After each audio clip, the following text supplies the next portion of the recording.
Hi అండి. Writer గారిని permission అడిగాను, కానీ ఎలాంటి సమాధానం రాలేదు. ఒకవేళ ఈ వీడియో రైటర్ గారు చూసినట్లయితే ప్లీజ్ ఇదొక్క సిరీస్ కంటిన్యూ చేయడానికి పర్మిషన్ ఇవ్వండి. మన వ్యూవర్స్ ఈ సిరీస్పై చాలా ఇంట్రెస్ట్ చూపిస్తున్నారు. ప్లీజ్ ఇదొక్క సిరీస్ కంటిన్యూ చేయడానికి పర్మిషన్ ఇస్తారని కోరుకుంటున్నాను. ఇక కథలోకి వెళితే, తరువాత రోజు ఉదయం లేచాక అందరూ రెడీ అయ్యి టిఫిన్ చేస్తారు. అప్పుడు పూజ సౌమ్యకి బెంగళూరు టీసీఎస్లో జాబ్ వచ్చిందని చెప్తుంది. అక్షిత్కి, ప్రకాష్కి కొంచెం ఆశ్చర్యం వేస్తుంది. రోహిణి సౌమ్యకి కంగ్రాట్స్ చెప్పి, నువ్వు కూడా ఇక పూజ వాళ్ళతో ఉండు, నీకు తోడుగా సాత్విక కూడా అక్కడే 2 నెలలు ఉంటుంది కదా అంటుంది. సౌమ్య, లేదు వదిన, నేను బయట హాస్టల్లో ఉంటాను, అది కూడా పూజ వాళ్ళ ఇంటికి దగ్గరలోనే ఉంటాను. ఆల్రెడీ పూజకి చెప్పాను, నన్ను బలవంత పెట్టొద్దు ప్లీజ్ అంటుంది. అందరూ సరేనమ్మా, నీ ఇష్టం, కానీ కుదిరినప్పుడల్లా పూజ దగ్గరికి వెళ్ళు అంటారు. సౌమ్య సరే అంటుంది. రోహిణి, మీ ఫ్లైట్ టికెట్స్ బుక్ చేసుకున్నారా అంటుంది అక్షిత్తో. అక్షిత్, హా వదిన, ఈవినింగ్ ఫ్లైట్కి వెళ్తున్నాం అంటాడు. సాత్విక బాధగా చూస్తుంది అక్షిత్ వైపు. సౌమ్య కూడా కొంచెం డల్ అవుతుంది ప్రకాష్ వెళ్తున్నందుకు. రఘురామ్ అప్పుడే వెళ్ళి ఏం రాజకార్యాలు చేయాలంటనే రాజువారు అంటాడు కోపంగా. అక్షిత్, రఘు, వర్క్ ఉంది బాగా, ఇన్ని రోజులు లీవ్లో రావడం అంటేనే చాలా గొప్ప. పాపం నా వల్లే వీడు పెళ్లికి లేట్గా వచ్చాడు అంటాడు ప్రకాష్ని పట్టుకొని. రఘురామ్, అందుకే నీకు చెప్పేది, నువ్వే ఒక కంపెనీ స్టార్ట్ చేయొచ్చు కదా, నీకు ఎలాంటి ఫైనాన్షియల్ సపోర్ట్ కావాలన్నా నేనున్నాను, పెద్దనాన్నలున్నారు, ఇంతమంది అన్నలు వదినలు ఉన్నారు అంటాడు. అక్షిత్, అవన్నీ తర్వాత చూద్దాంలే రఘు, ముందు వెళ్ళి అక్కడ పెండింగ్ వర్క్ చేసుకొని ప్లీజ్ అంటూ రఘురామ్ వల్ల కూర్చుంటాడు. రఘురామ్, సరే నీ ఇష్టం, నేను చెప్పింది కూడా ఆలోచించు అంటాడు భుజం చుట్టూ చెయ్యేస్తూ. సాత్విక బాధగా సౌమ్యని తీసుకుని లోపలికి వెళ్ళిపోతుంది. రోహిణి లోపలికొచ్చి, ఏంటి సాత్విక అలా ఉన్నావు అంటుంది. సాత్విక, నీకు తెలీదా, నువ్వు కూడా చెప్పలేదు నిన్న రాత్రి తను వెళ్ళిపోతాడని అంటుంది బుంగమూతి పెట్టుకొని. రోహిణి, ఇంకో వారంలో 16 రోజుల పండగ, అది అవ్వగానే నువ్వు కూడా అక్కడికే వెళ్తావుగా, ఊరుకో అంటుంది దగ్గరకు తీసుకొని. సాత్విక, తను పక్కనుంటే యుగం ఒక క్షణంలా ఉంటుంది, తను దూరంగా ఉంటే క్షణం ఒక యుగంలా ఉంటుంది అక్క అంటుంది కన్నీళ్లతో. రోహిణి, ఏ పిచ్చి పిల్ల, ఏంటి ఏడుస్తావు, నువ్వు ఇంకా చాలా ధైర్యవంతురాలివి అనుకున్నా, నువ్వు కూడా మాలా పిరికి పిల్లవైతే ఎలా, నువ్వు పిరికి పిల్లవైతే మాకొద్దు, ఇంకో అమ్మాయిని చూసుకుంటాం మా అక్షిత్కి అంటుంది నవ్వుతూ. సాత్విక, చంపేస్తదాన్ని అంటుంది అలానే బుంగమూతి పెట్టుకొని. రోహిణి, అది మా సాత్విక అంటే, అలా రౌడీ పిల్లలా ఉండాలి అంటుంది నవ్వుతూ. ముగ్గురు నవ్వుకుంటారు. అక్షిత్ పూజతో, వదిన, సౌమ్య ఎందుకు కొంచెం డిఫరెంట్గా ఉంటుంది, కొంచెం మూడీగా, కొంచెం డల్గా, అప్పుడప్పుడు నవ్వుతూ ఉంటుంది అని అడుగుతాడు. పూజ, వాళ్ళమ్మ మా మేనత్త, ఆమెని ఒక వ్యక్తికిచ్చి పెళ్లి చేశారు నాన్న, అతను మొదట్లో బానే ఉండేవాడు, తర్వాత తాగుడికి బానిసై అత్తని కొట్టడం, నానా మాటలనడం చేసేవాడు, అప్పుడప్పుడు వాళ్ళ ఫ్రెండ్స్తో కలిసి ఇంట్లోనే మందు కొట్టేవాడు, రోజు ఏదో ఒక మాట అంటూ అత్తని బాగా కొట్టేవాడు. చిన్నప్పటి నుండి అవన్నీ చూసిన సౌమ్యకి వాళ్ళ నాన్నంటే అసహ్యం వేసింది. అతను కూడా బాగా తాగి కొన్ని రోజులకి చనిపోయాడు. వాళ్ళమ్మ జీవితం నాశనం అవ్వడం చూసి సౌమ్య బాగా బాధపడేది. తను ఎక్కువగా ఎవరితో కలవదు, ఎప్పుడు హాస్టల్లోనే ఉండేది, మన ఇంటికి కూడా ఎప్పుడన్నా హాలిడేస్కి మాత్రమే వచ్చేది. తనకి మంచి జాబ్ చేసి వాళ్ళమ్మని బాగా చూసుకోవాలని కోరిక అని చెప్తుంది. అక్షిత్, ఓ అందుకేనా తను అలా ఉండేది అంటాడు సాలోచనగా. పూజ, అవును, ఎందుకు తన గురించి అడుగుతున్నావు అంటుంది. అక్షిత్, మన ప్రకాష్ తనకి ప్రపోజ్ చేస్తే నో చెప్పిందట, అందుకే అడుగుతున్నా అంటాడు. పూజ, హో అయితే ఓకే, ఎటు ఒకే కంపెనీ కదా, బెంగళూరులో చూద్దాం వాళ్ళ విషయం అంటుంది నవ్వుతూ. తర్వాత రోజు సాయంత్రం ముగ్గురు రెడీ అవుతారు. సాత్విక లోపల రూమ్లో ఉంటుంది. అక్షిత్ చిన్నగా రూమ్లోకి వెళ్తాడు. సాత్విక దగ్గరికి వెళ్ళి, త్వరగా బెంగళూరు రా సాత్వి, నిన్ను వదిలి ఉండాలంటే నా వల్ల కాదు అంటాడు. సాత్విక ఏడుపు కంట్రోల్ చేసుకుంటూ, వస్తాలే బావా, అయినా నువ్వేంటి రూమ్లోకి వచ్చావు అంటుంది. అక్షిత్, నిన్ను వదిలి వెళ్ళాలంటే చాలా బాధగా ఉంది సాత్వి అంటాడు. సాత్విక, అదేం కాదులే, నువ్వు వెళ్ళు బావా అంటుంది. మనసులో, నువ్వు వెళ్తుంటే నా ప్రాణం పోతున్నట్టుందిరా అనుకుంటుంది. అక్షిత్, సారీ సాత్వి, నా వల్ల కావడం లేదు నిన్ను వదిలి వెళ్ళటం అంటూ గట్టిగా హక్ చేసుకొని దగ్గరికి లాక్కుంటాడు. సాత్విక చిన్నగా గుండెపైన పెదాలతో టచ్ చేస్తుంది, ఆనుకోకుండా జరిగినట్టు. అక్షిత్ మనసులో నాకు తెలుసు సాత్వి, నీకు నన్ను గట్టిగా వాటేసుకొని నీ మనసులో బరువుని దించుకోవాలని అనుకుంటున్నావని, అందుకే ఇలా చేస్తున్నా అనుకుంటాడు. సాత్విక, ఏంటి బావా ఇలా చేశావు నిన్ను అని గుండెల మీద చిరు కోపంతో గుద్ది వెళ్ళమంటుంది. అక్షిత్ నవ్వుకుంటూ బయటకొచ్చి అందరికీ బాయ్ చెప్పి ప్రకాష్ శౌర్యతో కలిసి వెళ్ళిపోతాడు. బెంగళూరు వెళ్ళాక ముగ్గురు ప్రకాష్ ఫ్లాట్కి వెళ్తారు. ఫ్రెష్ అయ్యాక శౌర్యని ఫ్లాట్లో రెస్ట్ తీసుకోమని చెప్పి అక్షిత్ ప్రకాష్ ఆఫీస్కి వెళ్తారు. అక్షిత్ క్యాబిన్కి వెళ్ళాక రన్నింగ్ ప్రాజెక్ట్ వర్క్ అప్డేట్ తీసుకుంటాడు. కాసేపు అయ్యాక హెచ్ఆర్కి కాల్ చేసి రమ్మని చెప్తాడు. తను విష్ చేసి లోపలికి వస్తుంది. అక్షిత్, చాందిని, రీసెంట్గా మనం క్యాంపస్ డ్రైవ్ చేశామా? చాందిని, ఎస్ సార్, మన హైదరాబాద్ వాళ్ళు ఆంధ్ర తెలంగాణలో కండక్ట్ చేశారు. ఆల్మోస్ట్ 380 మెంబర్స్ని సెలెక్ట్ చేశారు. ఒక 140 మెంబర్స్ని మనకి పంపుతున్నారు. దానికి సంబంధించి ట్రైనింగ్ షెడ్యూల్ రెడీ చేస్తున్నాం. మీరు ఓకే చేస్తే ప్రొసీడ్ అవుతాం. అక్షిత్, ఓకే చాందిని, నాకు ఒకసారి ఆ 140 మెంబర్స్ డేటా మెయిల్ చేయి. ఎప్పుడు స్టార్ట్ చేద్దాం అనుకుంటున్నారు ట్రైనింగ్? చాందిని, మేబీ 15 డేస్లో అనుకుంటున్నాం. ఇంకా ట్రైనర్స్ని సెలెక్ట్ చేయలేదు. మీకు డేటా పంపుతాను, తర్వాత ట్రైనర్స్ని మీరే సెలెక్ట్ చేయండి సార్. అక్షిత్, ఓకే చాందిని, మీరు వెళ్ళొచ్చు అంటాడు నవ్వుతూ. చాందిని, థ్యాంక్ యూ సార్ అని నవ్వుతూ వెళ్ళిపోతుంది. వెంటనే అక్షిత్కి చాందిని లిస్ట్ పంపుతుంది. అక్షిత్ ఆ లిస్ట్ మొత్తం చెక్ చేస్తాడు. దానిలో సౌమ్య డీటెయిల్స్ కూడా ఉంటాయి. ఆ తర్వాత ఎవరికో కాల్ చేసి కాసేపు మాట్లాడి నవ్వుతూ ఆలోచిస్తాడు. మధ్యాహ్నం లంచ్ చేసి సాత్వికకి కాల్ చేస్తాడు. సాత్విక, ఏంటి బావా ఇప్పుడు చేశావు అంటుంది. అక్షిత్, ఏం చేయకూడదా? చేయొద్దంటే చెప్పు, పెట్టేస్తా అంటాడు నవ్వుతూ. సాత్విక, నేనన్నానా ఆ మాట? ఎప్పుడు ఈ టైంలో చేయవు కదా, అందుకే అడిగాను. మాట్లాడడం ఇష్టం లేకపోతే పెట్టేయి అంటుంది కోపంగా, మనసులో నవ్వుకుంటూ. అక్షిత్, బాగా గుర్తొస్తున్నావు సాత్వి, నిన్ను మర్చిపోలేకున్నాను, నీతో మాట్లాడాలనిపించింది అంటాడు. సాత్విక, అంత లేదులే బావా, వర్క్ ఏమీ లేదనుకుంటా, ఖాళీగా ఉండుంటావు, అందుకే ఫోన్ చేశావు అంటుంది నవ్వుతూ. అక్షిత్, అవును సాత్వి, కంపెనీ వాళ్ళు నన్ను కూర్చోబెట్టి ఎంజాయ్ చేయమని శాలరీ ఇస్తున్నారు నాకు అంటాడు నవ్వుతూ. సాత్విక, మీరు ఐఐటి వాళ్ళు కదా బావా, మిమ్మల్ని పెట్టుకుంటే బాగుంటుందని మీకు జాబ్ ఇచ్చి ఊరికే పోషిస్తున్నారు నవ్వుతూ. అక్షిత్, నువ్వు అన్నట్టుగా ఊరికే ఉంటే వెంటనే పెట్టి సర్దుకొని వెళ్ళిపోమంటారు. సాత్విక, అయితే నిన్ను ఇప్పుడు పెట్టి సర్దుకోమంటారా బావా? అక్షిత్, నన్ను ఎందుకు సర్దుకోమంటారు సాత్వి? సాత్విక, ఊరికే కూర్చొని నాతో ఫోన్లో మాట్లాడుతున్నావుగా అందుకు నవ్వుతూ. అక్షిత్, ఏంటి అలా అంటావు? నాకేదో నీతో మాట్లాడాలని చేశా, దానికే ఇలా అంటావా అంటాడు ఉడుక్కున్నట్టు నటిస్తూ. సాత్విక, ఏం బావా ఫీల్ అయ్యావా అంటుంది నవ్వుతూ. అక్షిత్, ఏం అవ్వనా మరి? సర్లే, నీతో మాట్లాడాలని చేశా కదా, అందుకే నీకు లోకు అయ్యాను, ఉంటాలే బాయ్ అంటాడు అలిగినట్టుగా. సాత్విక, ఓయ్ బావా, నేనేదో సరదాకి అన్నా, నేను నిన్నెప్పుడు లోకుగా చూడలేదు, సారీ బావా అంటుంది కన్నీళ్లు వస్తుంటే. అక్షిత్కి చాలా బాధేస్తుంది. అనవసరంగా ఇలా మాట్లాడానేంటి అనుకొని, ఓయ్ పిచ్చి పిల్ల, నేను ఊరికే అలా అన్నాను, నువ్వెందుకు బాధపడుతున్నావు? నువ్వు అలా ఉంటే నేను తట్టుకోలేను సాత్వి అంటాడు బాధగా. సాత్విక, అదేం లేదు బావా అంటుంది డల్గా. అక్షిత్, నా వల్ల నువ్వెప్పుడు బాధపడకూడదు సాత్వి, ఒకటి చెప్తున్నా విను, నీకన్నిటికి కారణం నా మాట అయితే ఆ మాట పలికినా నా గొంతు మూగబోతుంది అంటాడు బాధగా. సాత్విక, నువ్వేంటో నాకు తెలుసు బావా, నేను నిన్ను ప్రేమించినా లేకున్నా నీ వల్ల మాత్రం కన్నీళ్లు పెట్టను అంటుంది. అక్షిత్, థ్యాంక్స్ సాత్వి, సరే ఈవినింగ్ చేస్తాలే బాయ్ అంటాడు. సాత్విక, మర్చిపోకుండా చెయ్యి బావా అని నవ్వుతూ పెట్టేస్తుంది. సాత్విక ఫోన్ పెట్టేసి అక్షిత్ని తలుచుకుంటూ, నిన్ను సరదాకి మాట అనాలన్నా అనలేకపోతున్నా బావా, నీ మీద ప్రేమ బాగా ఎక్కేస్తుంది నాకు, అయినా నీ వల్ల నేను బాధపడమేంటి బావా?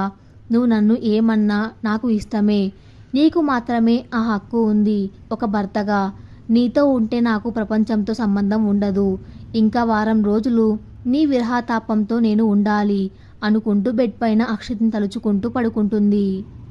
అక్షిత్ సాత్విక గురించి ఆలోచిస్తూ, అనవసరంగా నిన్ను ఏడిపించాను సాత్వి, నేనేదో నిన్ను ఉడికిద్దామనుకున్నా, అనుకోకుండా అలా అనేశాను. నేను బ్రతికుండగా నువ్వెప్పుడు బాధతో కన్నీళ్లు పెట్టకూడదు. నువ్వు నాతో అల్లరిగా ఆడుకుంటేనే ఎంత బాగుంటుందో. నువ్వు సంతోషంగా ఉండాలి అనుకుంటాడు. సాయంత్రం ఆఫీస్ అయ్యాక ప్రకాష్తో కలిసి ఫ్లాట్కి వెళ్తాడు. ఫ్లాట్కి వెళ్ళాక ముగ్గురు కలిసి స్కైప్ ఆన్ చేసి బాల, సుందర్కి వీడియో కాల్ చేస్తారు. వెంటనే అక్కడ దీప్తి లైవ్లోకి వచ్చి హాయ్ డాడీ, ఎలా ఉన్నారు మీరు అంటుంది అక్షిత్ని. అటువైపు బాల, మహేష్, దీప్తి ముగ్గురు ఉన్నారు. అక్షిత్, బాగున్నా దీప్తి, మీరెలా ఉన్నారు అంటాడు నవ్వుతూ. దీప్తి, నాకేం డాడీ సూపర్. ఈ బాల, మహేష్ అయితే ఇంకా బాగున్నారు అంటుంది నవ్వుతూ. బాల, బావా ఎన్నాళ్ళయిందిరా మనం ఆరుగురం కలిసి మాట్లాడుకొని అంటాడు బాధగా. మహేష్, రేయ్ ఊరుకో, మనం బాధపడితే వాడు తట్టుకోలేడు. ఆరుగురం కలిసి మాట్లాడుకుంటున్నాం చూడు, ఇది మనకి సూపర్ మూమెంట్ అంటాడు భుజం చుట్టూ చెయ్యేస్తూ. శౌర్య, ఏరా నేను లేనని ఫుల్ ఎంజాయ్ చేస్తున్నారా నవ్వుతూ. దీప్తి, లేదు శౌర్య, నువ్వు వెళ్ళాక వాళ్ళు బాగా బిజీ అయిపోయారు. మరి బాల అయితే ఒక 2 టైమ్స్ కలిశాడు అంతే అంటుంది ఫిర్యాదు చేస్తూ. అక్షిత్, ఏరా మరీ ఓవర్ చేస్తున్నావా? మీరంతా ఉన్నారనే కదా తనని మీతో పంపింది. కలవటానికి ఏం రోగం అంటాడు కోపంగా. దీప్తి బాలని చూసి వెక్కిరిస్తూ నవ్వుతుంది. బాల, అదేం లేదు బావా, బాగా వర్క్ ఎక్కువుంది, అందుకే ఎక్కువగా కలవడం లేదు. అయినా మీ దీప్తికి ఇక్కడ బోలెడు ఫ్రెండ్స్ ఉన్నారు, ఇక మేమేం గుర్తుంటాం అంటాడు నవ్వుతూ. దీప్తి గట్టిగా నెత్తి మీద ఒకటి పీకిద్ది. అక్షిత్, కొట్టు, బాగా కొట్టు ఎదవని అంటాడు నవ్వుతూ. అందరూ పెద్దగా నవ్వుతారు. బాల, ఎన్నాళ్ళయిందిరా నీలో ఆ నవ్వు చూసి అంటాడు కన్నీళ్లు వస్తుంటే.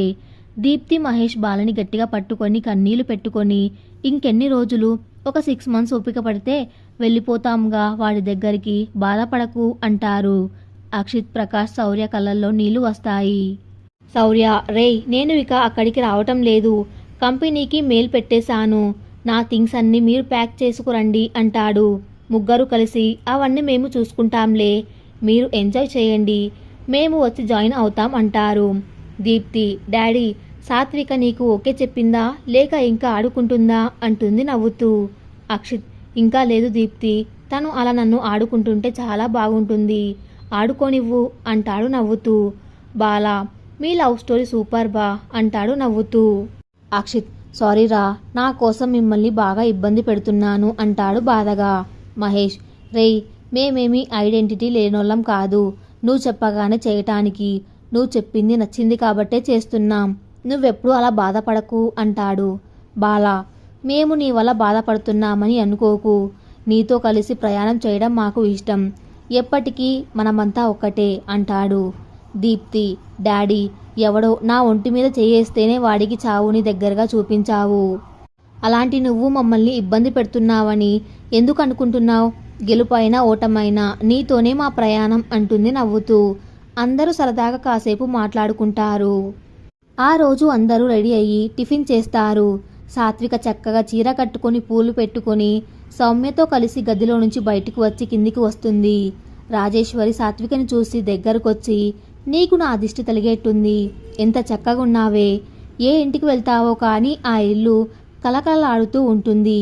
నా కొడుకు చక్కగా మా మాటకు విలువ ఇచ్చి మేము తెచ్చిన సంబంధమే చేసుకుంటానంటే మీ అమ్మా నాన్నని నిన్ను కూడా మా ఇంటికి పంపమని అడిగేవాళ్ళం, కానీ ఏం చేస్తాం, వాడు ఎవరినో ఒకరిని తీసుకొస్తాడని మా భయం, వాడికి నచ్చనిది ఏమీ చేయలేము, ఎందుకంటే వాడు బాధపడితే మేము తట్టుకోలేం అంటుంది. తోడికోడళ్ళందరూ సాత్వికని రాజేశ్వరిని చూసి నవ్వుతారు. సాత్విక, అదేముందులే అత్తయ్య, బాగా దేవుడికి దండం పెట్టుకో, ఏమో నీ కోరిక తీరుస్తాడేమో అంటుంది నవ్వుతూ. రాజేశ్వరి, నిజంగా ఆ దేవతలు ఆశీర్వదించి నిన్ను ఇక్కడికి పంపితే మా అంత అదృష్టవంతులు ఎవ్వరూ ఉండరే, అయినా నీకు ఇష్టమైన మా వాడిని చేసుకోవడం అంటుంది నవ్వుతూ. సాత్విక, ఆడదానిగా పుట్టినందుకు ఎవరో ఒకరిని చేసుకోవాలిగా, బావైతే నాకు ఇబ్బంది ఉండదు, మీరంతా నాకు తోడుంటారుగా అంటుంది కన్ను కొడుతూ. రాజేశ్వరి, చాచా నీకెందుకే అంత కర్మ, నీకు నచ్చిన వాడిని, నిన్ను మెచ్చిన వాడిని చేసుకో, సుఖపడతావు, నేనేదో అడిగానని ఇష్టం లేకుండా మా వాడిని చేసుకోకు, అసలు ఇష్టం లేకుండా ఒక వ్యక్తితో జీవితం పంచుకోవడం చాలా కష్టం, నా కోసం నువ్వు ఆ కష్టం తెచ్చుకోకు అంటుంది చెంపలు పట్టుకొని. సాత్విక గట్టిగా రాజేశ్వరిని హత్తుకుంటుంది. రాజేశ్వరి సరే పద టిఫిన్ తిందువు అని డైనింగ్ టేబుల్ దగ్గరకు తీసుకెళ్ళి వడ్డిస్తుంది అందరికీ. తిన్నాక తోడికోడళ్ళందరూ సాత్వికని తీసుకొని గదిలోకి వెళ్తారు.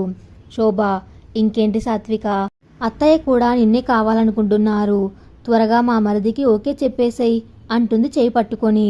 సాత్విక అమ్మో అప్పుడేనా, నేనేం అప్పుడే చెప్పను, బెంగళూరు వెళ్ళాక 2 నెలలు ఉంటాగా అప్పుడు చెప్తా అంటుంది. రోహిణి నీ ఇష్టం సాత్విక, త్వరగా చెప్పేసి మీ ఇద్దరు పెళ్లి చేసుకుంటే మాకు చాలా సంతోషం. మీ జంట మనందరిలో టాప్ జంట. నిజంగానే మీరు ఒకరి కోసం ఒకరు పుట్టినట్టున్నారు. మొన్న పెళ్లిలో చాలామంది అడిగారు మీ ఇద్దరు కాబోయే భార్యాభర్తలా అని అంటుంది. అరవింద అవునక్క, మా పెద్దక్క అయితే వీళ్ళని చూసి మొగుడు పెళ్ళాలు అనుకుంది.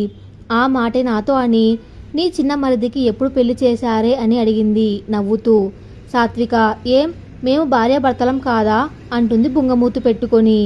రోహిణి మీ మనసులో మీరు భార్యాభర్తలైనా పెళ్లి జరిగితేనే నిజంగా ఒకటైనట్టు, సో నువ్వింకా ఆ పని మీద ఉండు అంటుంది నెత్తిమీద మొట్టి. సుష్మా ఇదిగో సాత్విక, నువ్వు బెంగళూరు వెళ్ళి వచ్చేప్పుడు మాకు గుడ్ న్యూస్ చెప్పాలి. ఒకవేళ నువ్వు చెప్పలేదనుకో, నువ్వు వచ్చేసరికి మీ పెళ్లికి ముహూర్తం కూడా పెట్టిస్తాం అంటుంది. అందరూ అవును అవును అంటారు కోరస్గా. సాత్విక ఓకే ఓకే, మీకు డెఫినెట్గా గుడ్ న్యూస్ చెప్తా అంటుంది. అందరూ సరే అంటారు. పెళ్ళైన 16వ రోజున పండగ చేస్తారు. ఇంటి బయట వాటర్ పట్టుంచుతారు. మగవాళ్ళంతా అశ్విత్ వైపు, ఆడవాళ్ళంతా పూజ వైపు ఉంటారు. అందరూ సరదాగా ఒకరిపైన ఒకరు నీళ్లు పోసుకుంటారు. అందరూ తడిచి ముద్దైపోతారు. లేడీస్ వైపు ఉన్న డ్రమ్స్లో నీళ్లు ముందు అయిపోతాయి. లేడీస్ అంతా మేమే గెలిచాం అంటూ పెద్దగా అరుస్తూ డ్యాన్స్ చేస్తారు. అర్జున్ ఇదంతా చీటింగ్ వదినా, మీరేమో 12 మంది, మేము జస్ట్ 4 ఉన్నాం, సో మేమే గెలిచినట్టు అంటాడు. సుష్మా మీ అన్నయ్యలు తమ్ముళ్ళు ఆఫీస్ ఉందని వెళ్ళారు, కావాలంటే పిలుచుకో, మళ్ళీ ఆడదాం, మా సత్తా ఏంటో చూపిస్తాం, మీరు మీ జల్లికట్టు బ్యాచ్ అంటుంది వెక్కిరిస్తూ. లేడీస్ అంతా పెద్దగా నవ్వుతారు. అర్జున్ ఓయ్ ఇలా అంటేనే నీ అన్నకి చుక్కలు చూపించా అంటాడు ఉక్రోషంగా. సాత్విక నిజమే కదా బావా అక్క అన్నది, మీరేమో ఏదో పందాలకి వెళ్ళేట్టుగా 10 మంది మగాళ్ళు పుట్టారు, ఇంకేమంటారేంటి మిమ్మల్ని అంటుంది నవ్వుతూ. ప్రసాద్ రాజేష్ ముందుకొచ్చి మా అన్నదమ్ములు లేకపోయేసరికి మీకు బాగా ఎక్కువ అవుతుంది అంటారు. శైలజ ప్రసాద్ దగ్గరకొచ్చి సరే అయితే మన ఇద్దరం చేత్తో పట్టు పడదాం, ఎవరు గెలుస్తారో చూద్దాం అనిద్ది. ప్రసాద్ పోవే, నీతో నేను ఆడను, సాత్వికతో ఆడతా అంటాడు. శైలజ కట్టుకున్న పెళ్ళాంతో పోటీ పడలేవు గాని చిన్నపిల్లతో పోటీ పడతావా అంటుంది. సాత్విక ఊరుకో అక్క, బావతో పోటీకి నేను రెడీ అంటుంది. రోహిణి టేబుల్ తెస్తుంది. ఇద్దరు టేబుల్కి ఇరువైపులా నుంచొని పట్టుపడతారు. సాత్విక గట్టిగా పట్టుకుంటుంది. ప్రసాద్ ఆ చేతిని వంచడానికి బాగా ట్రై చేస్తాడు. ఇద్దరు గట్టిగా పట్టుకుంటారు. కాసేపటికి ప్రసాద్ పట్టు సడలించేస్తాడు.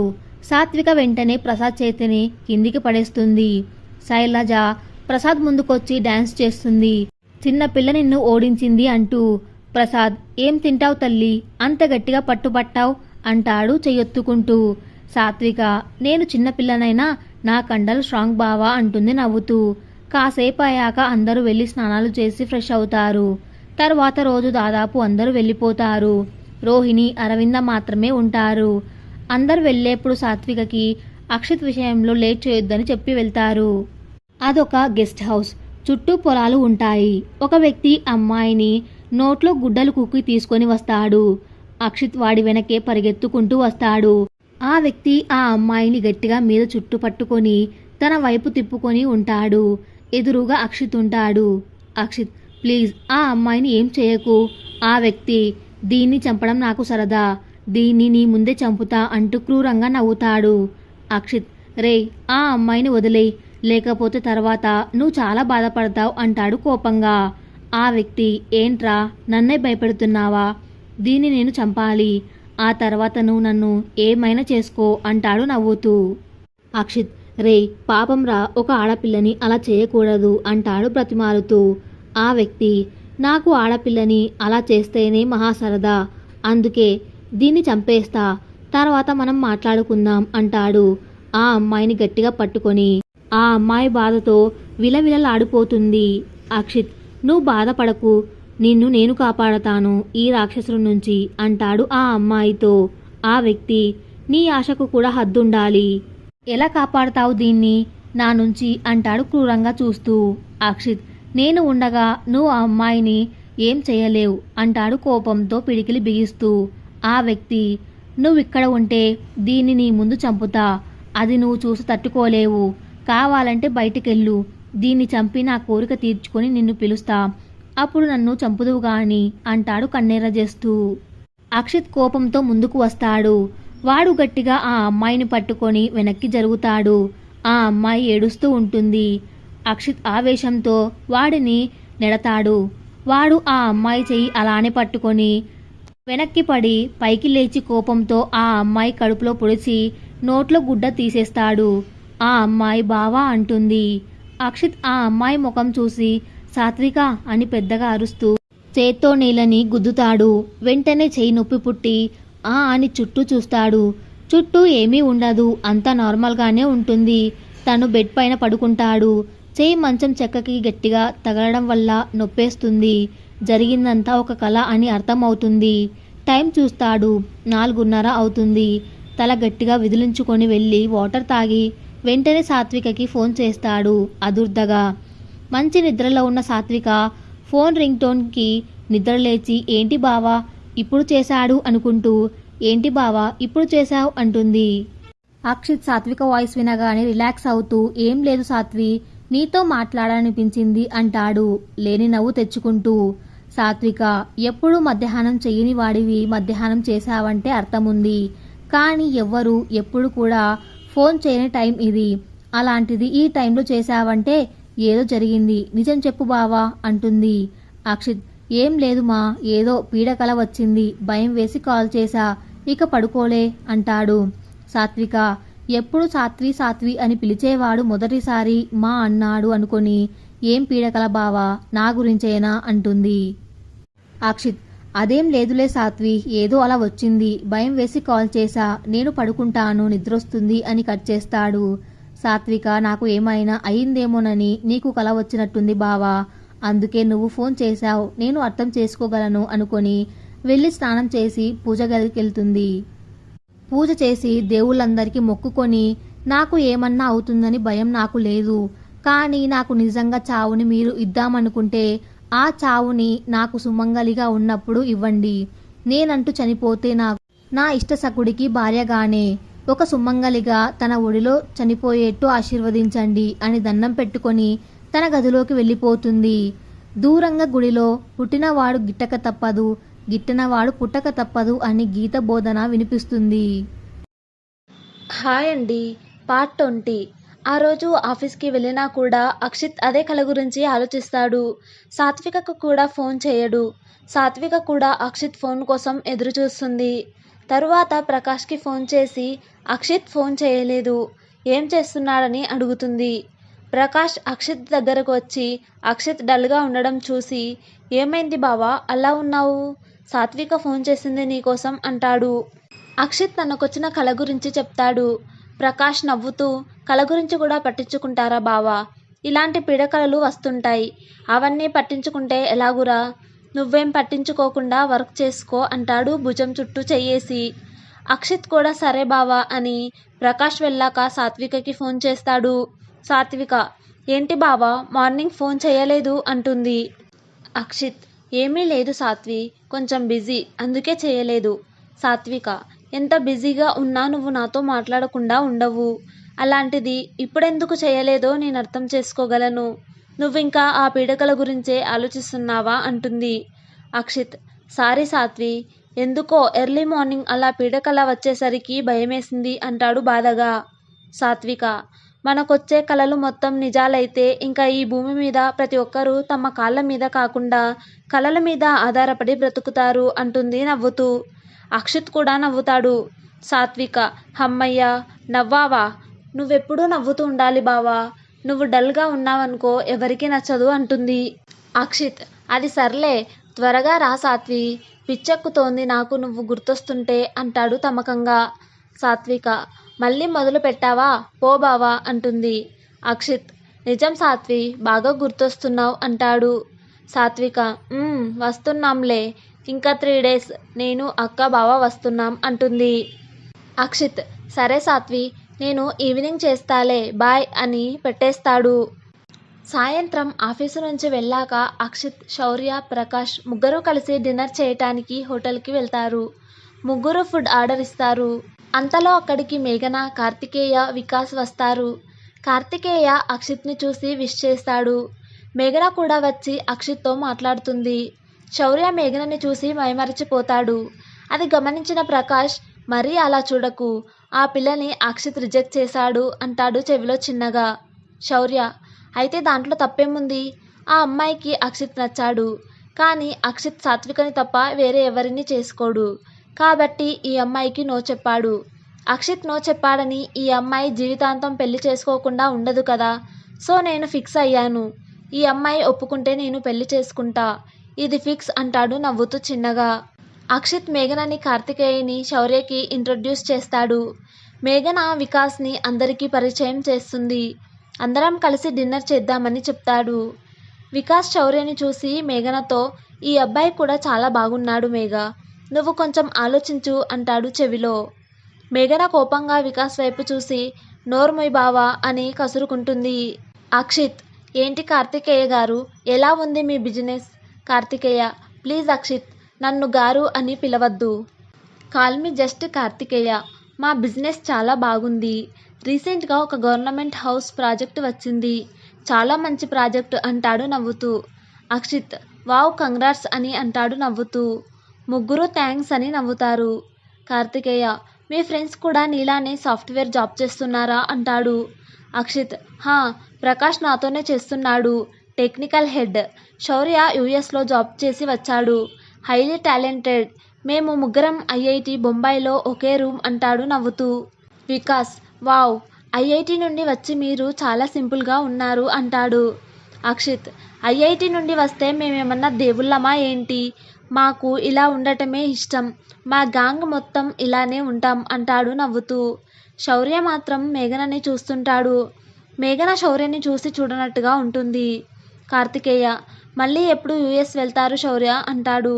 శౌర్య లేదు సార్, ఇంకా ఇక్కడే ఒక 6 months రెస్ట్ తీసుకుందాం అనుకుంటున్నా, తర్వాత మళ్ళీ వర్క్ చేస్తా అంటాడు నవ్వుతూ. వికాస్ రెస్ట్ ఎందుకు బాస్, ఏదో ఒక వర్క్ చేయొచ్చుగా, లైక్ పార్ట్ టైం జాబ్ లాగా, లేదా మీ మనసుకు నచ్చినట్టుగా ఏదైనా ఫైన్ ఆర్ట్స్ ఇంట్రెస్ట్ ఉంటే దానిలో అయినా చేయొచ్చుగా అంటాడు. కార్తికేయ హా ఎస్ శౌర్య, ఏదో ఎందుకు, మీకు ఇంట్రెస్ట్ ఉంటే మాకు కొంచెం హెల్ప్ చేస్తారా అంటాడు. శౌర్య హెల్ప్ అంటే అంటాడు అయోమయంగా. కార్తికేయ మీరెటు 6 months రెస్ట్ అనుకుంటున్నారు కదా, మేము ఫైనాన్స్ కంపెనీ స్టార్ట్ చేస్తున్నాం, సో మీకు ఓకే అయితే మాకు కొంచెం సాఫ్ట్వేర్ డెవలపర్గా హెల్ప్ చేస్తారా, మా మేఘనకి కూడా పెద్దగా తెలియదు, మీరు అప్పుడప్పుడు తనకి హెల్పింగ్గా ఉంటే తను వర్క్ నేర్చుకుంటుంది అంటాడు. శౌర్య మనసులో తీన్మార్ డ్యాన్స్ వేసుకుంటాడు. ప్రకాష్ ఏం అదృష్టంరా బాబు నీది అంటాడు చెవిలో. శౌర్య అయ్యో పర్వాలేదు సార్, నేను హెల్ప్ చేస్తాను, కానీ మేఘన గారికి ఓకేనా అంటాడు మేఘనని చూస్తూ. ప్రకాష్ మనసులో ఓరిని ఏసాలో ఏమడుగుతున్నావురా అనుకుంటాడు. కార్తికేయ ఏమ్మా నీకు ఇబ్బంది లేదుగా అంటాడు మేఘనని చూస్తూ. మేఘన అయ్యో అదేం లేదన్నయ్యా, నాకు ఓకే అంటుంది నవ్వుతూ.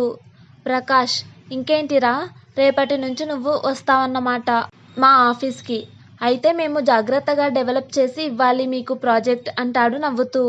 శౌర్య నీకు ఇంకా చుక్కలు చూపిస్తా, నీ టెక్నికల్ అండ్ టెస్టింగ్ కెపాసిటీని నేను టెస్ట్ చేస్తా అంటాడు. అందరూ నవ్వుతారు.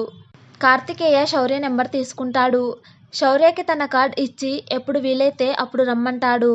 శౌర్య అన్నీ ఓకే సార్, బట్ నాకు శాలరీ ఏం ఆఫర్ చేయకూడదు, ఎందుకంటే ఇది నేను మీకు అభిమానంతో చేస్తున్నాను అంటాడు మేఘనని చూస్తూ. మేఘన ఫ్రీగా అయితే మనకొద్దన్నయ్యా, వేరే వాళ్ళని చూసుకుందాం అంటుంది శౌర్యని కోపంగా చూస్తూ. శౌర్య ఓకే కార్తికేయ గారు, మీరు వేరే వాళ్ళని చూసుకోండి అంటాడు నవ్వుతూ. అక్షిత్ హే నువ్వాగరా, చూడు మేఘన, వీడు నీతో ఉండటం నీకు చాలా ఉపయోగం, వాడు శాలరీ తీసుకోకపోతే మీకు నచ్చింది వాడికివ్వండి అంటాడు. కార్తికేయ సూపర్ అక్షిత్, బాగా చెప్పావు అంటూ, చూడు మేఘ, తను జాబ్ కోసం మన దగ్గరికి రాలేదు, ఓన్లీ సహాయం చేయడానికి వస్తున్నాడు. నువ్వు బాగా వర్క్ నేర్చుకో. నీకు ఏమి ఇవ్వాలనిపిస్తే అది ఇద్దాం మనం అంటాడు మేఘనని పట్టుకొని. మేఘన సరే అన్నయ్య అంటుంది. వికాస్ ఇంకేం, రేపటి నుంచి తను నీతో ఉంటాడు. కొంచెం ఆలోచించు మేఘ అంటాడు చెవిలో. మేఘన బావా నిన్ను అంటూ కోపంగా చూస్తుంది. అందరూ డిన్నర్ కంప్లీట్ చేసుకొని బయటకు వచ్చి బాయ్ చెప్పుకుంటారు. శౌర్య బాయ్ మేఘన గారు అంటాడు కొంటెగా నవ్వుతూ. మేఘన బాయ్ అని కోపంగా చూసి వెళ్ళి కారులో ఎక్కుతుంది. వికాస్ ఏంటే అంత కోపంగా ఉన్నావు? మేఘన ఆ శౌర్య తినేసేలా చూస్తూ విచిత్రంగా నవ్వుతున్నాడు అంటుంది కోపంగా. వికాస్ అయితే ఇంకేం, గురుడికి నువ్వు బాగా నచ్చినట్టున్నావు. చక్కగా ప్రొసీడ్ అవ్వు నువ్వు కూడా అంటాడు భుజం చుట్టూ చెయ్యేస్తూ చెవిలో. మేఘన అంత లేదు, రేపొస్తాడుగా చూద్దాం. ఏమన్నా వేషాలేస్తే అప్పుడు చెప్తా వాడి పని అంటుంది.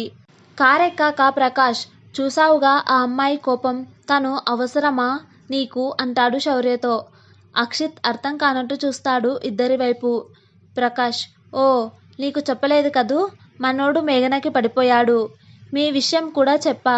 మనోడు మాత్రం ఆ అమ్మాయి ఒప్పుకుంటే పెళ్లి చేసుకుంటానంటున్నాడు అంటాడు నవ్వుతూ. అక్షిత్ సూపర్ సెలెక్షన్ రా శౌర్య, కానీ తను నో చెప్తే మాత్రం నువ్వు ఫీల్ అవ్వకు అంటాడు. శౌర్య ఒక ఆడపిల్లనో అందని బాధపడుతూ కూర్చునే వాళ్ళం కాదురా మనం. నా ప్రేమని నేను చెప్తాను. తాను వేరే ఏదైనా రీజన్స్ వల్ల ఒప్పుకోకుంటే కన్విన్స్ చేస్తా. లేదు నేను నిజంగా నచ్చకపోతే తనను ఇబ్బంది పెట్టను అంటాడు భుజాలు ఎగరేస్తూ. ప్రకాష్ అయితే నువ్వు ఇంకా లవర్ బాయ్ ఇమేజ్ తెచ్చుకుంటున్నావన్నమాట అంటాడు శౌర్యని పట్టుకొని. ముగ్గురు నవ్వుకుంటూ రూమ్కి వెళ్ళిపోతారు. తర్వాత రోజు శౌర్య మేఘన ఆఫీస్కి వెళ్తాడు. రిసెప్షన్లో కార్తికేయ కార్డ్ చూపించి మేఘన గారు రమ్మన్నారని చెప్తాడు. రిసెప్షనిస్ట్ వెంటనే మేఘనకి కాల్ చేసి చెప్తుంది. వెంటనే మేఘన కిందికొచ్చి గుడ్ మార్నింగ్ సార్ అని విష్ చేస్తోంది. శౌర్య గుడ్ మార్నింగ్ మేడం అంటాడు నవ్వుతూ. మేఘన శౌర్యని తన ఆఫీస్లో ఉన్న ఎంప్లాయీస్కి పరిచయం చేసి శౌర్యని తన క్యాబిన్కి తీసుకెళ్తుంది. మేఘన నిన్న అన్నయ్య చెప్పారు కదా, మేము కొత్తగా ఫైనాన్స్ బిజినెస్లోకి వెళ్దాం అనుకుంటున్నాం సార్. దానికి సంబంధించిన సాఫ్ట్వేర్ అక్షిత్ గారు ప్రొవైడ్ చేస్తామన్నారు. నాకు సాఫ్ట్వేర్ విషయాలు అస్సలు తెలియవు. సో మీరు కొంచెం గైడ్ చేస్తే మాకు బాగుంటుంది అంటుంది చిరునవ్వుతో. శౌర్య ఇట్స్ ఓకే మేఘన గారు. మీరు ఎన్ని బ్రాంచెస్ స్టార్ట్ చేద్దామనుకుంటున్నారు? మేఘన ఫస్ట్ సౌత్లో ఒక 50 బ్రాంచెస్, ఆ తర్వాత ఇంకా ఎక్స్పాండ్ చేస్తాం. శౌర్య బ్రాంచెస్ తక్కువే కాబట్టి మీరు సాఫ్ట్వేర్కి ఎక్కువ ఖర్చు చేయొద్దు. బట్ సేమ్ టైంలో మంచి ఫాస్ట్ వర్కింగ్ సాఫ్ట్వేర్ కావాలి. రియల్ టైంలో వర్కింగ్కి కానీ బిజినెస్కి కానీ ఎలాంటి ఇబ్బంది ఉండకూడదు. అలానే కస్టమర్ డేటాబేస్ సేఫ్గా ఉండాలి. అకౌంటింగ్లో ఇబ్బంది ఉండకూడదు. ఇంట్రెస్ట్ క్యాలిక్యులేషన్స్ కరెక్ట్గా ఉండాలి. మేఘన అవునండి, అలాంటి సాఫ్ట్వేర్ అడిగాము. అక్షిత్ గారు ఒక 6 monthsలో ఇస్తామన్నారు అంటుంది. శౌర్య వాడు చెప్పాడంటే చేస్తాడు. మీరు హ్యాపీగా గుండెల మీద చెయ్యేసుకొని నిద్రపోవచ్చు అంటాడు నవ్వుతూ. ఇద్దరూ కాసేపు డిస్కస్ చేసుకుంటారు. శౌర్య మేఘనకి ఉన్న డౌట్స్ క్లియర్ చేస్తూ మాట్లాడుతుంటాడు. మేఘన సార్ లంచ్కి వెళ్దామా అంటుంది టైం చూసుకొని. శౌర్య ఓకే మేడం, నేను బయట చేసొస్తాను అంటాడు. మేఘన కోపంగా ఒక చూపు చూసి మేమేమి అంత మేనర్స్ లేని వాళ్ళం కాదు, బయట చేస్తారట బయట అంటుంది. శౌర్యకి తను ఎంత తప్పుగా అన్నాడో అర్థమయ్యి సారీ మేడం, నేను జనరల్గా అన్నాను అంటాడు సంజాయిషీగా. మేఘన ఇట్స్ ఓకే, ఇంకెప్పుడు అలా అనకండి. మీరు ఇక్కడున్నంత వరకు మాతోనే తింటున్నారు అంటుంది కళ్ళలోకి చూస్తూ. శౌర్య ఓకే మేడం. మేఘన నన్ను మేఘన అని పిలవండి, మేడం అనొద్దు. శౌర్య అలా అయితే మీరు కూడా నన్ను శౌర్య అనే పిలవండి, సార్ అనొద్దు అంటాడు నవ్వుతూ. మేఘన అదెలా కుదురుతుంది, మీరు నాకన్నా పెద్ద, ప్లస్ నాకు ఇప్పుడు మీరు గైడ్ అంటుంది కళ్ళెగరేసి నవ్వుతూ. శౌర్య ఆ కనుబొమ్మలు నవ్వు చూసి మైమరచిపోతాడు. మేఘన ఏంటి సార్ అలా చూస్తున్నారు అంటుంది చిటికేస్తూ. శౌర్య మామూలైపోయి ఏం లేదు మేఘన అంటాడు తల పక్కకి తిప్పుకొని. మేఘన నవ్వుతూ సరే పదండి వెళ్ళి తినొద్దాం అని లోపల పర్సనల్ రూమ్కి తీసుకెళ్ళి వడ్డిస్తుంది. ఇద్దరూ తినేసి కాసేపు మాట్లాడుకొని వచ్చి వర్క్ చేసుకుంటారు. కాసేపయ్యాక శౌర్య వెళ్ళొస్తానని చెప్పి బయటకి వచ్చేస్తాడు. శౌర్య వెళ్ళాక మేఘన వికాస్కి కాల్ చేసి రమ్మంటుంది. వికాస్ వచ్చి ఏంటే ఫస్ట్ డే ఫుల్ నేర్పాడా బాస్ అంటాడు నవ్వుతూ. మేఘన మంచి టాలెంటెడ్ పర్సన్, బాగా చెప్తున్నాడు అన్నీ అంటుంది. వికాస్ బాగానే మాట్లాడా లేక ఏమన్నా వేషాలేశాడా అంటాడు కన్ను కొడుతూ. మేఘన అంత లేదు, బాగానే ఉన్నాడు. వర్క్లో ఉంటే ఏమీ పట్టించుకోవడం లేదు. నిన్న నేనే అనవసరంగా తన గురించి తప్పుగా అనుకున్నానేమో అంటుంది. వికాస్ ముందు ముందు చూపిస్తాడేమో లేవే. మేఘన నీకెందుకు అలా అనిపిస్తుంది? వికాస్ నిన్న నిన్ను చూసినప్పుడు తన కళ్ళల్లో ఒక మెరుపు చూశాను. మన మనసుకు నచ్చిన అమ్మాయి కనిపిస్తే వచ్చే మెరుపు అది అంటాడు నవ్వుతూ కన్ను కొట్టి. మేఘన బావా నాకు ఇష్టం లేదు. వికాస్ నాకు తెలిసి తను ప్రపోజ్ చేస్తాడు, రెడీగా ఉండు. పిచ్చి పిచ్చి వేషాలేయకుండా నువ్వు ఇప్పటి నుంచే తన గురించి ఆలోచించు. నీకు నిజంగా నచ్చకపోతే ఓకే, కానీ ఇంకా అక్షిత్ గురించే ఆలోచిస్తూ ఇతనిని వద్దనుకుంటే మాత్రం అది నీ తప్పే అంటాడు కొంచెం సీరియస్గా. మేఘన నాకు తెలిసి తనకి అలాంటి ఉద్దేశం లేదు. ఒకవేళ నువ్వన్నట్టుగా అలాంటిదేమన్నా ఉంటే ముందు తనని ప్రపోజ్ చేయనివ్వు చూద్దాం. వికాస్ అది సరే, తనతో వర్క్ ఎలా ఉంది? మేఘన వర్క్ అయితే సూపర్, చెప్పా కదా మంచి టాలెంటెడ్ అని అంటుంది శౌర్యని తలుచుకుంటూ. వికాస్ ఓకే, బాగా నేర్చుకో, మన ప్రాజెక్ట్ వచ్చే వరకు నీకు హెల్ప్ ఉంటాడు అంటాడు. మేఘన ఇంతకీ మీ వర్క్ ఎలా ఉంది? వికాస్ బాగుంది, టెండర్లు కూడా ఫైనలైజ్ చేస్తున్నాం. ఇంకో 1 మంత్లో మొత్తం గ్రౌండ్ రెడీ చేస్తాం. నందు లేచేసరికి మనం వర్క్ స్టార్ట్ చేయడానికి సిద్ధంగా ఉండాలి అంటాడు. ఇద్దరూ ఆఫీస్ నుండి బయటకొచ్చి కార్ తీసుకొని ఇంటికెళ్ళిపోతారు. నైట్ డిన్నర్ చేశాక అక్షిత్ సాత్వికకి కాల్ చేస్తాడు.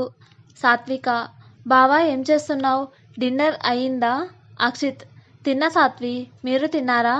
సాత్విక అయిపోయింది బావా, ఇంకేంటి విశేషాలు? అక్షిత్ ఏముంది సాత్వి, నీకోసం పిచ్చ వెయిటింగ్, ఎప్పుడొస్తావా అని నవ్వుతూ.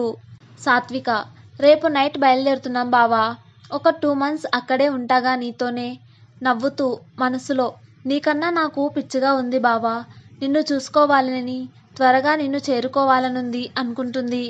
అక్షిత్ నా గుండె నువ్వెప్పుడొస్తావా అని అడుగుతుంది, నా మనసుని తన స్పందనలతో. సాత్విక దానికి నీ మనసు ఏమని చెప్తుంది? అక్షిత్ నా మనసు నీ మనసుని అడిగి నా హృదయంతో తొందరలోనే వస్తుంది, నువ్వు అతిగా స్పందించకు, నేను తట్టుకోలేను అని చెప్పింది అంటాడు నవ్వుతూ. సాత్విక అబ్బా, నా మనసు నాకు తెలియకుండా నీ మనసుతో మాట్లాడుతుందా అంటుంది పెద్దగా నవ్వుతూ. అక్షిత్ అవును, కావాలంటే నీ మనసుని అడుగు అంటాడు. సాత్విక మనసులో నా మనసెప్పుడు నీ చుట్టూనే తిరుగుతుంది, ఇంకా నేను దాన్నేమని అడుగుతాను అనుకుంటూ అది నువ్వు అబద్ధం చెప్తున్నావని అంటుంది బావా నవ్వుతూ. అక్షిత్ అవునా, అయ్యో అయితే నా మనసు నాతో అబద్ధం చెప్పినట్టుంది అంటాడు.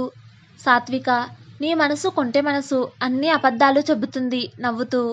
అక్షిత్ హహా సర్లే, త్వరగా నా గురించి ఆలోచించు సాత్వి, నాకు ఇప్పటికీ నిన్ను చూసిన ఆ క్షణం కళ్ళ ముందు కదులుతుంది అంటాడు తన్మయత్వంతో. సాత్విక ఎందుకు బావా అది గుర్తు చేస్తావు, నువ్వు దాని గురించి మాట్లాడితే నేను తట్టుకోలేను పో, నేను పెట్టేస్తున్నా అంటుంది తమ తొలి ముద్దు గుర్తొచ్చి. తనని చూడాలని కోరిక పెరిగిపోతుంటే కన్నీళ్లు వస్తుంటాయి. అక్షిత్ నా జీవితంలో ఒక మధురమైన జ్ఞాపకం సాత్వి, నిన్ను వదులుకోవాలనిపించడం లేదు అంటాడు.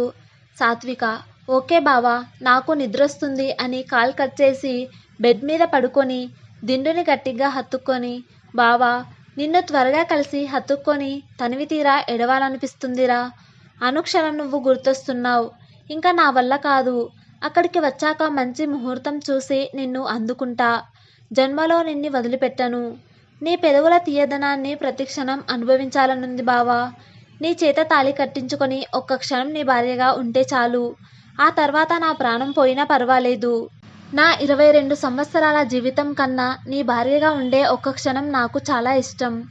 ఇన్నాళ్ళు నిన్ను ఆట పట్టిద్దామనుకున్నాను, కానీ నీ మనసుని ఎంత కష్టపెట్టుంటానో బావా, నువ్వు దూరంగా ఉంటే ఎంత కష్టమో, నువ్వు పక్కనుంటే నాకు అంత ఇష్టం, అందుకే నువ్వు పక్కనుంటే నీతో అల్లరి చేయాలనిపిస్తుంది, నాకు త్వరగా స్వాతి కాక్షిత్ అవ్వాలనుందిరా, ఫోటో చూస్తూ అనుకుంటుంది. రంజిత్ తన రూమ్లో కూర్చొని మందు తాగుతూ ఆలోచిస్తుంటాడు. నాకు నా పతనం తెలుస్తోంది, అలానే నా చావు కూడా తెలుస్తోంది. కానీ నేను చచ్చేటప్పుడు భయపడుతూ ఏడుస్తూ చావకూడదు. అలా చావకూడదు అంటే నన్ను చంపేదెవరో తెలుసుకోవాలి. నా శత్రువులు ఎంతోమందో చూడాలి. వాళ్ళలో నన్ను చంపే దమ్మున్న వాళ్ళని ఏరాలి. వీలైతే ఒక్కొక్కడిని చంపేస్తా. నాకు చావుని ఇచ్చేవాడిని మాత్రం ఊరికే వదలను. వాడి కళ్ళ ముందే వాడికిష్టమైన దాన్ని చంపేస్తా. అప్పుడు ఆ క్షణాన వాడి కళ్ళల్లో బాధని చూసి నవ్వుతూ వాడి చేతిలో చస్తా. నా చావు నా శత్రువుకు కూడా భయం కలిగించాలి. నేను చచ్చాక వాడు మాత్రం మనశ్శాంతితో ఉండకూడదు అనుకొని క్రూరంగా నవ్వుతూ మందు తాగుతాడు. అక్షిత్ ఆఫీస్ క్యాబిన్లో కూర్చొని చాందినికి కాల్ చేసి రమ్మని చెప్తాడు. తను వచ్చాక కొత్తగా రిక్రూట్ అయిన 140 మెంబర్స్ డేటాని 3 గ్రూప్స్గా డివైడ్ చేయమని ఇస్తాడు. ఇద్దరు కాసేపు డిస్కస్ చేసుకొని వాటిల్లో చేంజెస్ చేసి గ్రూప్స్ ఫైనల్ చేస్తారు. తర్వాత ట్రైనర్స్గా ఎవరిని తీసుకుందాం అని అడుగుతుంది చాందిని. అక్షిత్, ప్రకాష్, సురేష్, లోహిత్ని తీసుకుందాం. చాందిని, ప్రకాష్ గారినా? తను ఒప్పుకుంటారా? అక్షిత్, ఎందుకు ఒప్పుకోడు? జీతం తీసుకోవడంలా అంటాడు నవ్వుతూ. చాందిని, మీరు చెప్తే ఓకే సార్ అంటుంది నవ్వుతూ. చాందిని ముగ్గురికి కాల్ చేసి అక్షిత్ క్యాబిన్కి రమ్మని చెబుతుంది. ముగ్గురు వచ్చి విష్ చేసి కూర్చుంటారు. అక్షిత్, ఏరా, ఇక్కడ ఒక ప్రాజెక్ట్ మేనేజర్, ఒక హెచ్ఆర్ హెడ్ ఉన్నప్పుడు కూర్చోవచ్చా నువ్వు అంటాడు ప్రకాష్తో కళ్ళెగరేసి. చాందిని, సార్ మీరు మరీ ఆడుకుంటున్నారు ప్రకాష్ గారితో అంటుంది నవ్వుతూ. ప్రకాష్, ఇంకా నయం, విష్ అన్న చేసా సంతోషించు అంటాడు. అక్షిత్, చాందిని, నాకు వీడి యాటిట్యూడ్ నచ్చలేదు, తీసి హైదరాబాద్కో ముంబైకో పంపు అంటాడు. ప్రకాష్, ఆ పని చేయి చాందిని, వీడితో నా వల్ల కాదు అంటాడు. అందరూ వీళ్ళ గొడవకి నవ్వుకుంటారు. ప్రకాష్, ఏడ్చావులే గాని ఏంటి ప్రాజెక్ట్ మేనేజర్ హెచ్ఆర్ కలిసి మమ్మల్ని పిలిపించారు అంటాడు. సురేష్, మీకు ఏదైనా పెద్ద బాధ్యత అప్పగిస్తారేమో ప్రకాష్ గారు అంటాడు నవ్వుతూ. అక్షిత్, కరెక్ట్గా చెప్పారు సురేష్ గారు అంటాడు నవ్వుతూ. ప్రకాష్, ఏంటి అని అరుస్తాడు అయోమయంగా. చాందిని, మీ ముగ్గురిని కొత్తగా రిక్రూట్ అయిన వాళ్ళకి ట్రైనర్స్గా సెలెక్ట్ చేశారు అంటుంది. ప్రకాష్, నో, నేను ఒప్పుకోను అంటాడు అరుస్తూ. అక్షిత్, అయ్యో సార్ గారు, ఇది రిక్వెస్ట్ కాదు, మై ఆర్డర్ అంటాడు వెక్కిరిస్తూ. ప్రకాష్, ఒరేయ్ ఆపరా బాబు నీ వేషాలు, నేను ఉంది టెక్నికల్ సైడ్, నేనొచ్చి ఏం ట్రైనింగ్ ఇవ్వాలి అంటాడు. అక్షిత్, ఐఐటీలో చదివావు, లైఫ్ టైం టెక్నికల్ సైడ్ ఉండవు కదా, మూసుకొని చెప్పింది చెయ్యి. అంతేకాదు ఈ 3 గ్రూప్స్కి నువ్వే టెక్నికల్ బేసిక్స్ ఫీడ్ చేయాలి అంటాడు. ప్రకాష్, టెక్నికల్ ఫీడింగ్ అయినా స్పూన్ ఫీడింగ్ కూడా చెయ్యాలా అంటాడు కోపంగా. చాందిని, ఊరుకోండి ప్రకాష్ గారు, మిమ్మల్ని సెలెక్ట్ చేశారంటే ఏదో అర్థం ఉండే ఉంటుంది. మీకు అంతగా కావాలంటే ఎవరినైనా అసిస్ట్ ఇస్తాను అంటుంది. అక్షిత్, ఇంకేంరా, చెప్పింది విను అంటాడు. ప్రకాష్, వినక చేస్తానా ఎదవా అంటాడు కోపంగా. అక్షిత్, ఇంకెవరికైనా ప్రాబ్లం ఉందా అంటాడు సురేష్ లోహిత్ వైపు చూస్తూ. సురేష్, నో సార్ అంటాడు. లోహిత్ ఆలోచిస్తుంటాడు. అక్షిత్, ఏంటి లోహిత్ ఆలోచిస్తున్నావు అంటాడు నవ్వుతూ. అందరూ నవ్వుతారు లోహిత్ పరిస్థితి చూసి. లోహిత్, అయ్యో ఏం లేదు సార్ అంటాడు మొహమాటంగా ఫేస్ డల్గా పెట్టి. సురేష్, పాపం మనోడు భువన గురించి ఆలోచిస్తున్నట్టున్నాడు అంటాడు నవ్వుతూ. అక్షిత్, లోహిత్, ఇద్దరూ ఒకే ఆఫీస్ కదా, నువ్వేం ఆలోచించకు, మీ ఇద్దరికి పెళ్లి జరిపిస్తాను, అయినా ఇదేం లవర్ స్పాట్ కాదు నాయనా అంటాడు నవ్వుతూ. లోహిత్, అయ్యో అలా అని కాదు సార్, బట్ చాలా థ్యాంక్స్, నేను ఒప్పుకుంటున్నాను ట్రైనర్గా ఉండటానికి అంటాడు నవ్వుతూ.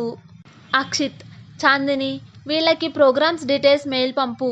చాందిని, ఓకే సార్, మొత్తం 6 months ట్రైనింగ్ అంటుంది ముగ్గురి వైపు చూస్తూ.